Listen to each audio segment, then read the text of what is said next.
Okay, the date is Thursday, June 23rd, 2022. The time is approximately 10:39 hours.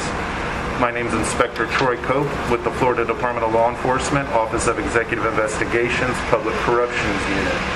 We're currently here at the Orange County Jail in the F Wing in the visitation area.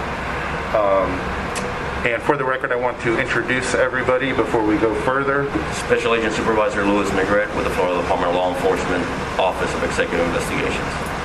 Chief Assistant State Attorney Stacy Salmons with the Seminole County State Attorney's Office, 18th Judicial Circuit.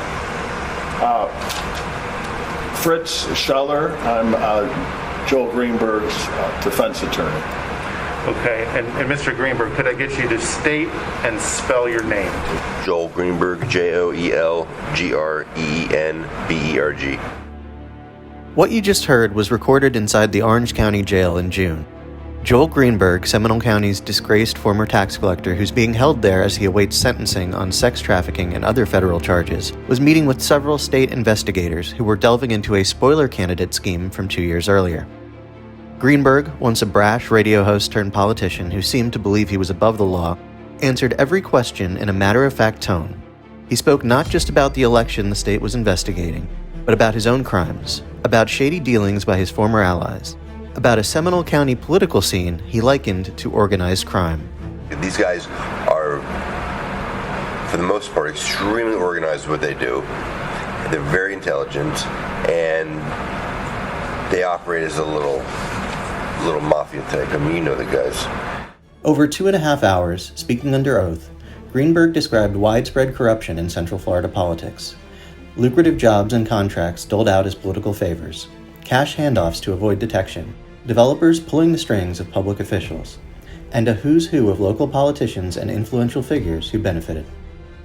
The investigators sitting across from him in the jail's visitation area didn't just listen. They probed, asking questions that suggested they were interested in a wide array of local controversies, scandals, and mysteries that have made headlines in recent years, in those who have power and how they wield it. Again, we're looking for specifics on things, but we're also the people that look into government officials, statewide, and elected officials, representatives, specifically, the higher-ups of the higher-ups.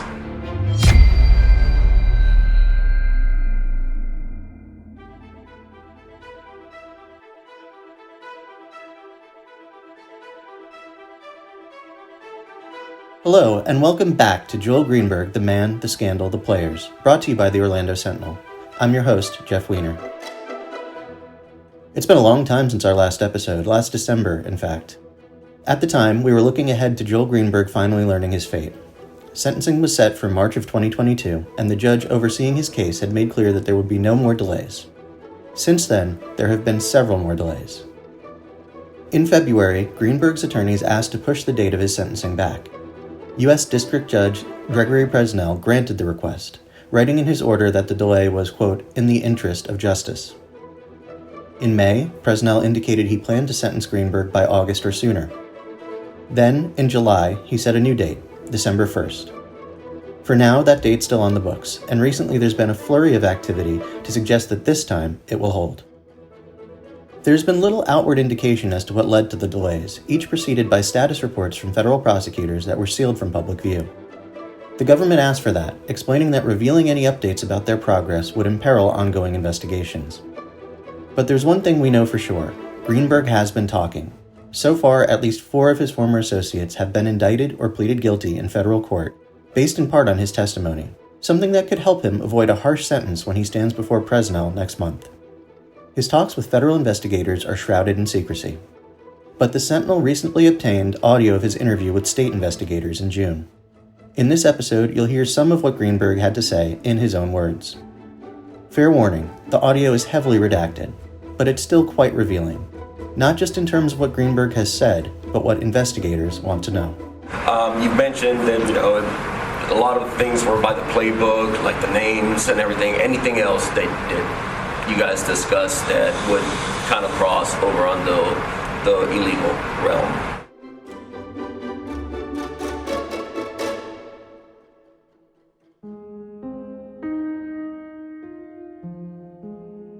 Greenberg is not the only pariah of Central Florida politics who has been talking to investigators in recent months. If you would, ma'am, please raise your right hand. Do you solemnly swear or affirm the testimony you're about to give is the truth, the whole truth, and nothing but the truth so help you God? I do. Very good. You can put your hand down. The person you just heard being sworn in is Justine Iannotti. She's a 36-year-old former public school teacher from Winter Springs who moved to Sweden a couple of years ago. If you read the Sentinel, you probably know her name for a different reason. She's the ghost candidate who haunted a Central Florida state Senate race in 2020. A central figure in a controversy that has engulfed Seminole County's political establishment. Iannotti filed to run as an independent candidate in Senate District 9. She didn't campaign, but Republican operatives flooded voters in Seminole and Volusia counties with mailers promoting her as a progressive. Their apparent goal was to draw votes to Iannotti that would have gone to the Democrat in the race, helping Republican Jason Brodeur win. The same scheme helped 2 other Republicans win office in South Florida. This became a statewide scandal, with ties stretching to some of the state's most powerful people and entities, like Data Targeting, the consulting firm that ran GOP Senate campaigns in 2020, and utility giant Florida Power and Light, which employed some of the operatives involved. But throughout the scandal, a mystery remained. Why Justine Iannotti? How did a political newcomer eyeing a move to Scandinavia become the star in this spoiler candidate scheme? In an interview with investigators this August, she finally gave an answer. She was recruited. It was probably May that I spoke with Ben Paris on the phone, and he had called me and asked me if I was interested. He had called 2 other people before me. They said no, they weren't interested. He was basically discussing about someone to run and everything, about bringing diversity, because he said there was other men running and not many women. I said, okay, I'm interested in everything. So then after that phone conversation, I sat down with Mr. Fogelson on June 4th, or roughly, of 2020, to fill out information and paperwork for the campaign. You may have caught 2 new names there. One is Fogelsong, which refers to Eric Fogelsong. He's a longtime local political consultant whose career was on the rocks in 2020. He had recently pleaded guilty to stealing from a campaign he worked for 2 years prior.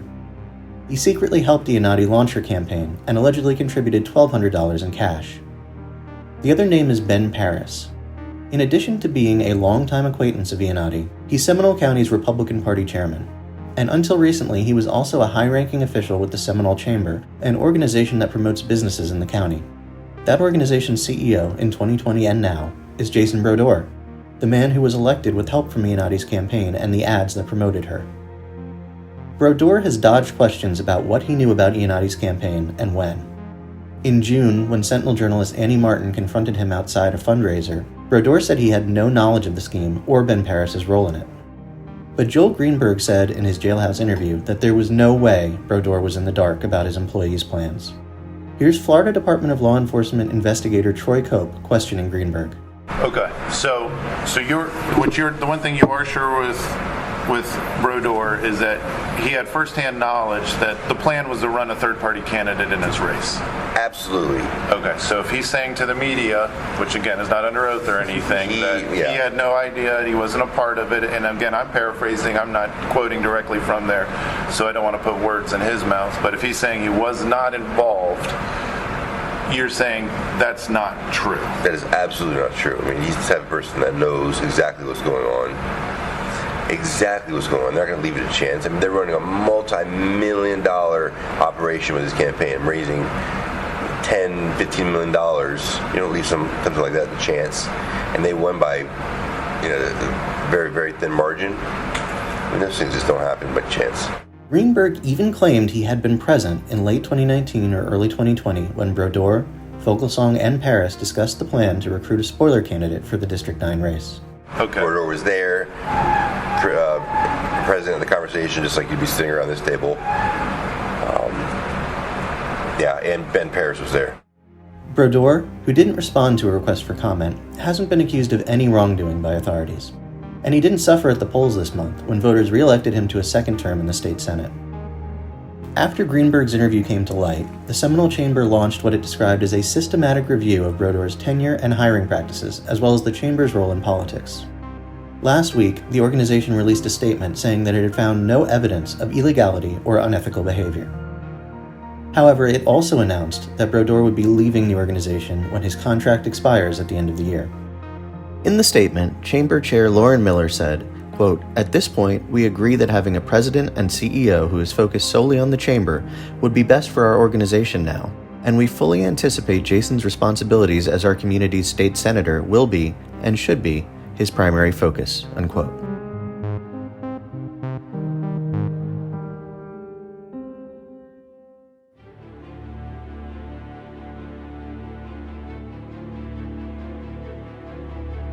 In his jailhouse interview with authorities, Greenberg didn't hold back on naming names. The transcript reads like a who's who of Central Florida elected officials and their political allies, many of whom the former tax collector said had engaged in shady dealings. He accused John Miklos, the former chair of the St. Johns River Water Management District, of trading favors with local developers seeking approval to build in environmentally sensitive areas. Miklos didn't respond to a request for comment. The state building is not approved to be built because of environmental issues. Miklos would get greased off or something, and then it would magically be approved, and this was rinse and repeat what they would do. Greenberg described gatherings attended by prominent officials and political players where they would talk about politics over drinks while scheming about how to bypass regulations and influence elections. This is the group that Greenberg said acted like, quote, a little mafia, unquote, and included Brodeur, Paris, Fogelsong, and former state senator Frank Artiles. How often was Artiles there? A few times, a couple, or are we talking multiple times a month, or? Over a 4-year period, 3-year period, I probably saw Frank up there 20 times. Okay. Artiles is currently awaiting trial in Miami, accused of bribing a ghost candidate to run an election there in 2020. That November, he reportedly was overheard boasting about his role in the scheme at Jason Brodeur's election night party at Liam Fitzpatrick's, a Lake Mary restaurant popular with those in Greenberg's orbit. As I mentioned earlier, the recording and transcript of Greenberg's interview were heavily redacted. Some entire passages are blanked out. One name in particular was redacted over and over again, the name of a figure Greenberg described as particularly influential. This is the person who Greenberg said played host to many of the gatherings where political figures crafted influence schemes over cocktails. This person, Greenberg said, was often the one calling the shots. He described an episode in which state lawmakers introduced legislation crafted to help this person win approval to build hundreds of homes on environmentally protected land near the University of Central Florida, a project opposed by local leaders and residents. Your understanding that was specifically because the land that hoped to develop, that was that Seminole County area east of Oviedo moving towards Orange County, was so close to UCF. Correct. That had the legislation passed, it would have been a benefit to his development. Correct. While the developer's name is redacted, it's pretty clear who Greenberg was talking about. Chris Dorworth, the former lawmaker and lobbyist whose proposed River Cross development provoked the ire of Seminole County residents. We've talked about him in prior episodes. Dorworth, for what it's worth, agrees that he likely is the person Greenberg was talking about. In an email to the Orlando Sentinel, he confirmed he was behind the 2018 legislation, but otherwise said Greenberg's claims about him were lies and fiction.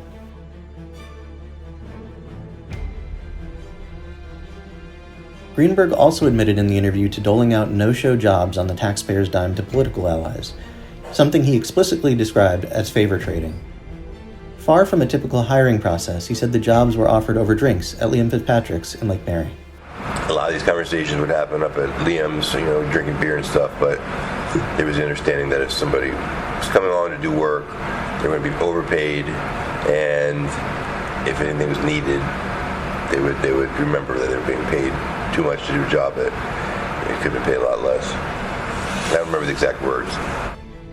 Greenberg said attorney Frank Kruppenbacher wrote himself a $6,000 per month contract with the tax office.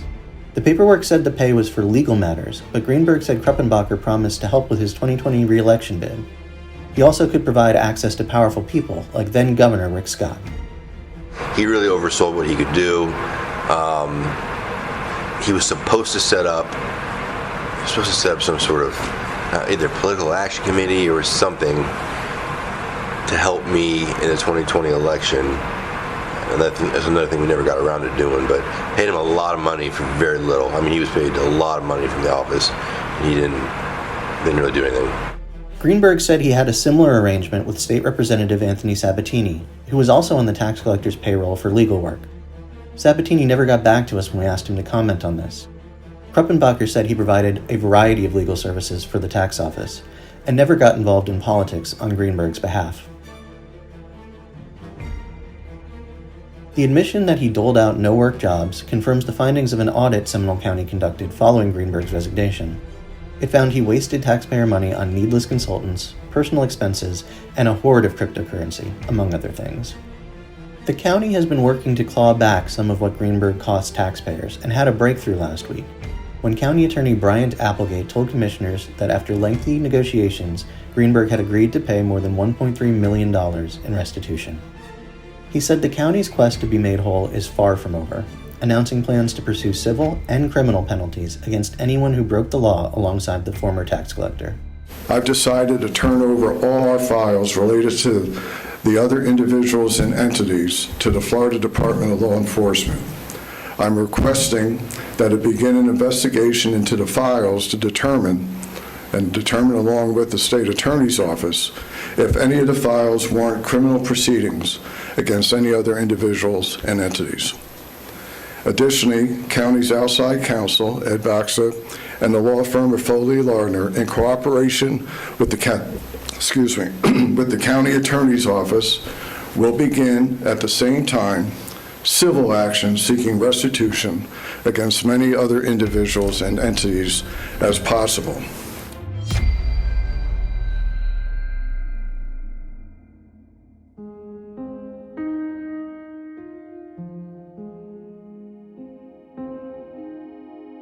The audio of Joel Greenberg you've heard throughout this episode was recorded by state investigators who were delving into the ghost candidate scandal and other matters.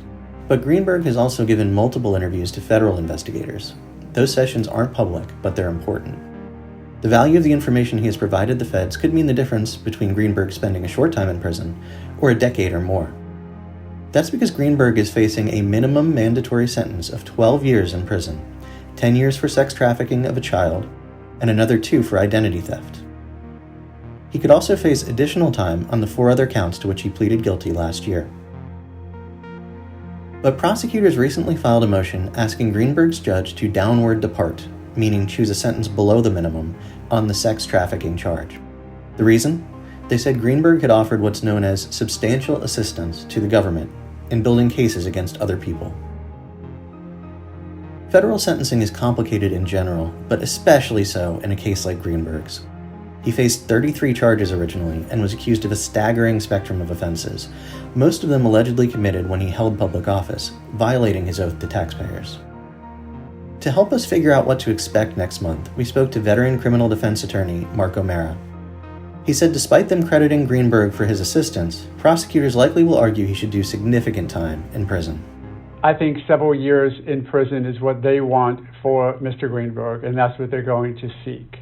However, that's the 10,000-foot level or whatever they call that. If you really start digging into it, there's so much to unravel and to try and figure out about how they got there, why they're there. I mean, if you look at Mr. Greenberg for what he was indicted for, it was decades in federal prison, without question, from the various crimes all across the spectrum, to the amount of money taken for the financial crimes, to the seriousness of the sexual offenses, and then just to that violation of trust, which is very significant to most sentencing judges, both at the federal level and at the state level. What we know so far about Greenberg's cooperation has been revealed through indictments of several of his associates. Michael Shirley, a former Republican operative and campaign consultant, allegedly paid Greenberg $6,000 in bribes and kickbacks. Prosecutors say Shirley garnered more than $466,000 from the scheme, which involved submitting fake or inflated invoices to Greenberg's office. Shirley was indicted on fraud charges and is slated for trial in January. He has pleaded not guilty. Joseph Ellicott, a close friend of Greenberg's and sports radio host, worked for the tax office as a supervisor of facilities, or special projects manager, roles other employees said were bogus. Ellicott has admitted to acting as a go-between for the alleged payments from Shirley to Greenberg. He pleaded guilty and was sentenced last month to 15 months in federal prison. Keith Ingersoll was the tax office's real estate advisor. He was involved in a property flipping scheme in which the office bought a building for $942,000 hours after it had been sold for just $680,000. Ingersoll was also charged with scamming a wealthy investor out of millions of dollars, falsely claiming the money would be used to purchase properties throughout the U.S. and in the Bahamas. Ingersoll pleaded guilty October 19th to fraud charges and is scheduled to be sentenced January 18th. Teresa McIntyre allegedly was involved, along with Greenberg, in a scheme to submit fraudulent COVID-19 relief loan applications to the U.S. Small Business Administration. She has pleaded guilty to conspiracy to defraud the government and is slated for sentencing January 6th.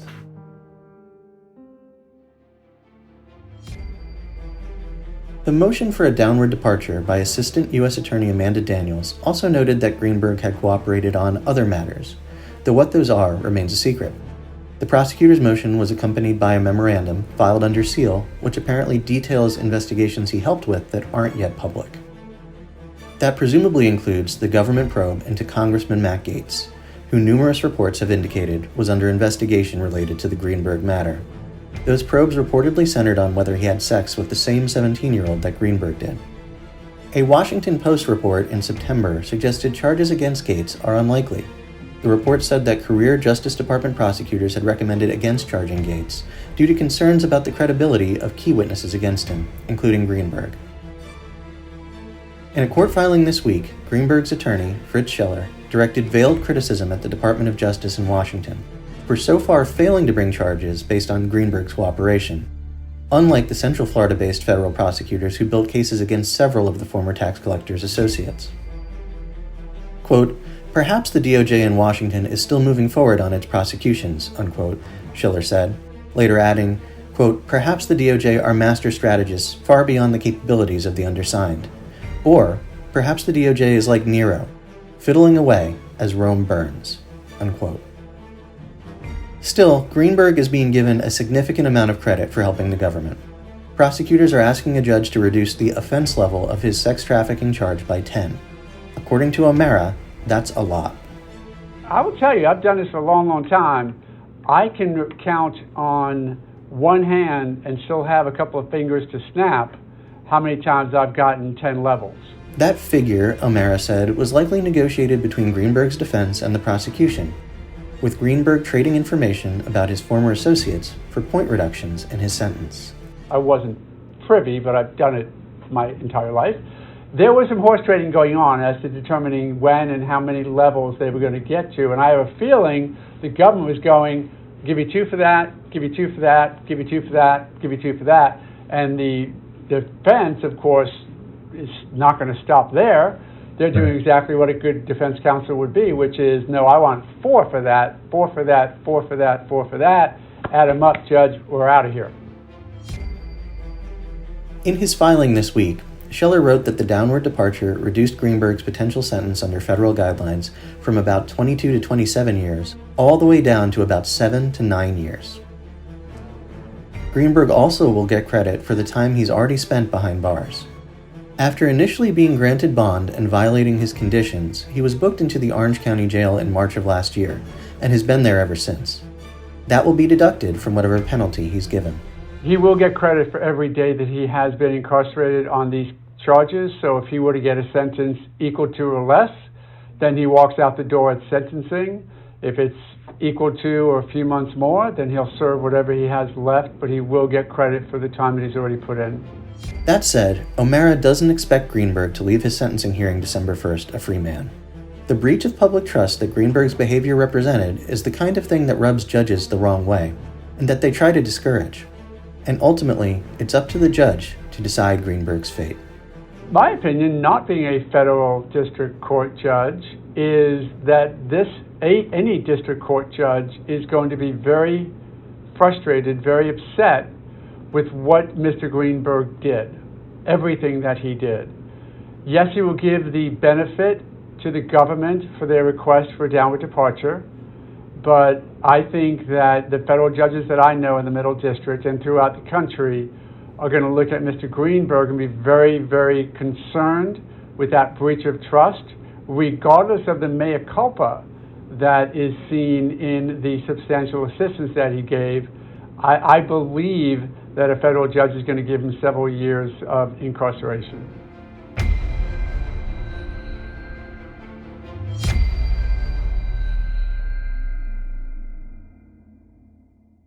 That's the end of this episode. We hope you've enjoyed it. It was produced by the Sentinel's Wesley Alden and featured reporting from Martin Comas, Annie Martin, and me, Jeff Weiner. You'll hear from us again in December when Greenberg should finally learn his fate, bringing a sordid chapter of Central Florida politics to a close, at least unless federal prosecutors still have more cases to bring. Thanks for listening. Please rate the podcast, subscribe, and tell your friends. And continue to follow our coverage of this saga at orlandosentinel.com/Greenberg.